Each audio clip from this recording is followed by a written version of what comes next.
Alors bonjour tout le monde, je suis super contente de vous retrouver.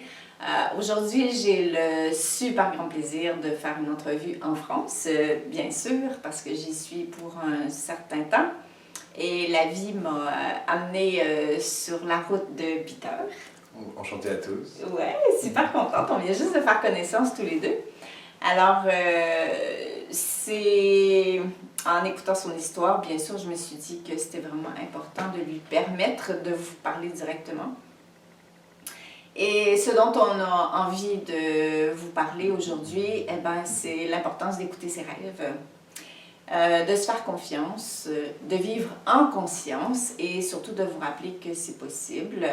Parce que, en fait, tu es parti en Inde à 15 ans tout seul. C'est ça. Alors, vas-y, raconte-nous. Exactement. Donc en fait, moi je suis parti à 15 ans tout seul en Inde, en voyage au sac à dos en fait, sans rien prévoir, juste parti avec mon sac à dos, pas réservé d'hôtel, rien du tout. Et donc j'ai fait 5 mois en Inde, un mois au Cambodge, un mois en Thaïlande, j'ai fait beaucoup de routes, je me suis pas mal baladé. Et c'était surtout pour juste en lâchant prise, quoi, en étant à fond dans mes rêves et continuer mon voyage sans me préoccuper, sans avoir peur et juste être dans la pleine conscience. Ouais, la guidance intérieure. Complètement, complètement. Parle-nous de quel a été l'élan intérieur qui a fait en sorte que tu as choisi de partir. Je suis arrivé à une étape de ma vie où je ne savais plus vraiment quoi faire, plus grand chose m'intéressait, je voulais faire du commerce international, donc je voulais voyager. Tout ce que je savais, c'est que je voulais voyager en fait au final. Je voulais vraiment partir en voyage, expérimenter, vivre des choses. Et du coup, je me suis dit, pourquoi pas en fait, qu'est-ce qui m'empêche de le faire? Et j'ai vu que finalement, il y avait une possibilité de pouvoir tout faire, de juste quitter l'école à 15 ans, quitter la France et d'arrêter les cours, tout ça. Donc je l'ai prise, j'ai foncé, tête baissée, enfin, juste dans la conscience, dans le lâcher prise et dans le moment présent.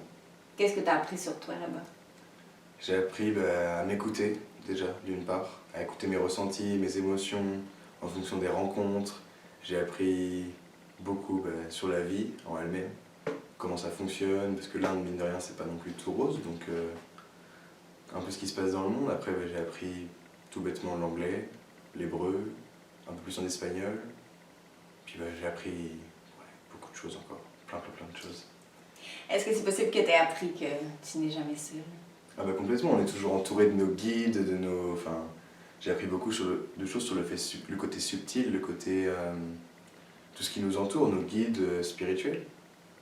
Que ce soit un chien qui vient vous montrer la bonne direction, ou que ce soit un panneau qui brille plus qu'un autre à vos yeux, faut l'écouter, tout simplement. Faut vraiment s'écouter, parce que c'est pas des signes anodins, on n'est pas tout seul, et il y a juste à demander, et on a. Quand on est perdu, demander à avoir de l'aide, et moi, il y a des chiens qui sont venus me montrer la bonne route, en fait. J'étais en montagne, je cherchais une cascade, et là je me suis perdu dans la montagne. Puis j'arrive vraiment pas à trouver ma route, pas de réseau sur le téléphone. Je me suis dit, allez, je demande de l'aide. Et un chien est arrivé avec son chiot, j'ai commencé à les caresser. Puis le chiot est parti devant, le chien m'a regardé. J'ai suivi les deux chiens et je suis arrivé à la cascade tranquillement, ils m'ont montré le chemin, quoi. Chouette, hein? Et tout au long du voyage, ça a été que ça, des coïncidences qui m'ont montré qu'on n'est pas tout seul finalement. Ouais. Donc, tu as appris à faire confiance à ta petite voix. Est-ce que je me trompe si j'ose dire que tu t'es aussi rappelé que cette petite voix-là était la voix de ton âme, quelque part, de laquelle tu t'es rapproché et qui t'a guidé là où tu devais aller? Complètement, en fait, notre petite voix intérieure, c'est juste, c'est notre âme, c'est notre enfant intérieur, c'est notre présence je suis, comme moi je l'appelle, ma présence I am. C'est ce que je vais utiliser à chaque fois, c'est dès que j'ai un moment de doute ou une décision à prendre, je parle à ma présence I am et je vois ce qui se passe comme ressenti à l'intérieur de moi, en fait, au final. Ouais, ta conscience. Hein, ma conscience, complètement. Et t'es revenu avec quoi? Comme apprentissage, comme... Et tu en fais quoi? Maintenant, je vais commencer à faire des conférences, j'ai commencé à faire des rendez-vous thérapeutiques pour expliquer aux gens de pas forcément stresser, anticiper pour tout ce qui peut se passer dans la vie, juste de laisser aller, de se laisser faire. Donc maintenant, j'ai appris à me faire confiance, à m'écouter et à faire ce que je veux, à suivre mes rêves en fait au final. Quand on a un rêve, à le suivre jusqu'au bout et c'est possible, quoi. Faut le suivre parce que on est là pour expérimenter ses rêves. Donc, exact. Qu'est-ce que tu pourrais dire aux gens qui se laissent arrêter par les peurs, les doutes, certaines croyances, les programmations? plus vous aurez peur, moins vos rêves se passeront. Croyez en vos rêves. Croyez en vos rêves et oubliez ces peurs, justement. Ces peurs sont là juste pour vous limiter. Il y a des limites que là où on en pose, vraiment. Enfin, moi, si on m'avait dit il y a 4 ans, Peter, tu vas partir tout seul, voyager tout seul, j'aurais fait, oh, ça va pas. Hein. Ouais. Alors qu'en fait, au final, bah si. Juste parce que j'en avais vraiment envie et que j'ai cru en moi et que j'ai pas eu peur. J'ai juste pas stressé, j'ai lâché prise encore une fois. Et... suivre ses rêves, c'est vraiment le plus gros apprentissage que j'ai eu de l'Inde. C'est de suivre ses rêves et suivre son soi intérieur, sa petite voix. Et là, tout de suite, on arrive dans un état de bonheur permanent, complètement. Après, il n'y a plus rien qui peut interagir pour couper ce bonheur. Ouais, tu vis plus aligné avec ce que tu es. Complètement, puis on se sent beaucoup plus léger déjà. Ouais. Quand on a beaucoup moins peur, on est seulement dans le moment présent et déjà, ça soulage. Hein. Une question que je suis certaine que les gens doivent se poser, c'est comment tu vis avec toi, avec cette manière consciente d'aborder la vie dans une société qui encore nourrit l'illusion? On n'a pas le choix, il faut être et faire en même temps. Enfin, on est obligé de, quelque part, faire des choses dans la société. Par exemple, moi, j'étais confronté à des problèmes pour pouvoir m'exprimer, entre guillemets, parce que je ne suis pas encore majeur et tout ça, donc en France, c'est des choses qui posent problème. Effectivement. Donc forcément, c'est des choses qui nous ramènent un peu à la réalité, à la 3e dimension. Mais au final, c'est pas pour rien s'il y a ces moments-là et rien n'arrive par hasard. Donc... je pense qu'il faut arriver à prendre plus ou moins du recul sur toute chose pour en ressortir la leçon qu'il y a derrière. Ouais. Et une fois qu'on a compris ça, tout s'enchaîne. Il n'y a plus rien qui est en attente. Et... ouais, pour moi, après, tout s'enchaîne. Une fois qu'on a compris comment gérer ces leçons de vie.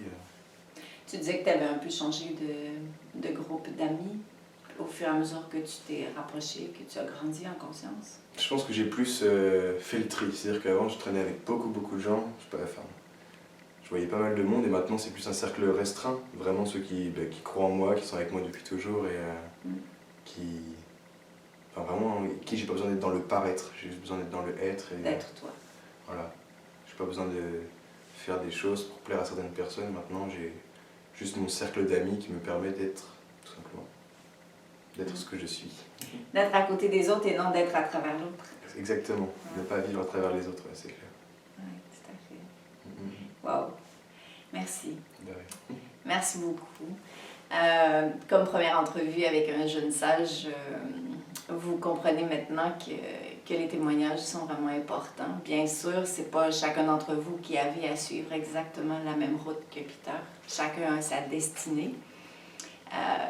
Par contre, tu es un exemple vraiment parfait que si on se donne les moyens de se rapprocher de soi, de prendre conscience de nos peurs, de nos doutes, de lever les voiles d'illusion, on arrive à se trouver pour continuer d'avancer et on peut trouver des complices de qui on s'inspire les uns les autres pour continuer de suivre notre voie, main dans la main au service de la même cause et pour faire de notre monde un monde meilleur, pour permettre à la Terre d'ouvrir et de continuer de nous accueillir. Bien sûr, si on change de niveau de conscience, on va pouvoir faire une nette différence si ce n'est que de s'accomplir soi-même et de repartir au terme de notre vie sans regret, avec dans notre sac à dos tout ce qu'on aura réalisé. Donc, grand merci à toi. Merci à toi. C'est vraiment un grand plaisir. Ouais, moi aussi également, ça fait un plaisir de partager tout ça. Ouais, vraiment chouette. De pouvoir en parler comme ça, c'est vraiment un plaisir de partager tout ça. Vraiment, merci. À la prochaine vidéo. Si les gens voulaient te rejoindre directement, est-ce que tu veux donner tes coordonnées? Comment souhaiterais-tu? Alors, j'ai plusieurs moyens il y a plusieurs moyens de me retrouver. D'une part par Facebook, parce que moi je marche beaucoup par Facebook. Très bonne idée. Est-ce que tu peux donner tes références? Peter, P-E-T-E-R, et mon nom de famille c'est Boissino, B-O-I-2-S-I-N-O-T. Après sinon, j'ai commencé à faire un site internet, j'avoue qu'il n'est pas encore fini, mais il est déjà en ligne, peter-boissino.jimdo.com.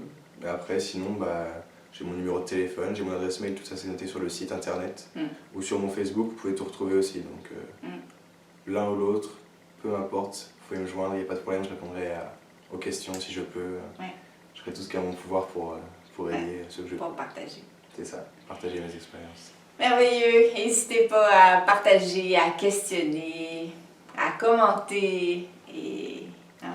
Ouais, et à faire parler de la vidéo, que ça se sache pour un maximum de personnes, que le message passe Voilà. au plus grand nombre de personnes. Voilà. Toujours dans le but d'inspirer, de faire voyager, de permettre de se soutenir. Donc voilà. Salut tout le monde. À la prochaine.